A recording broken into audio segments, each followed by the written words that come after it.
मला कशी सवय लागली माहिती का, एका दगडात दोन पक्षी मेले पाहिजेत. म्हणजे असाही माझा नेम लागत नाही, पण म्हणायची म्हणून मी कुठेतरी म्हणत असते.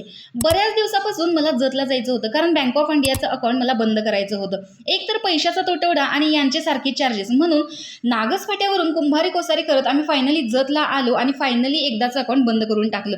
आलोच आहोत तर नवऱ्याला आपल्या कुलस्वामीचं दर्शन करून आणूयात म्हणून भर उन्हात दर्यापाला जायचं ठरवलं. इकडे आलो तर सगळीकडून रस्ता भेगाळलेला दिसत होता आणि पवनचक्क्या, एकही झाड नाही अशी आमची अवस्था आणि इतकं आम्ही त्रस्त झालेलो. फायनली एका तासानंतर इथे मचुंडीमध्ये पोहोचलो. मंदिराजवळ आल्यावर जरा बरं वाटलं, पण इथेही उन्हाचे चटके आम्हाला लागलेच होते. तर मंदिरात खूप बदल केलेले आहेत, ते बघून थोडंसं भारीही वाटलं. फायनली उन्हातून असा माझा चेहरा झालेला होता, पण मला तो जास्त आवडला कारण मला इथला भंडारा खूप आवडतो. पण जतला आल्यावर मला एका गोष्टीचं वाईट वाटलं, कारण एकादशी असल्यामुळे मी बाळूमामाचा वडापाव खाऊ शकले नाही, कारण मला तो प्रचंड आवडतो. तुम्ही कधी खाल्ला आहात का हे कमेंट बॉक्समध्ये नक्की सांगा. तोपर्यंत बाय बाय.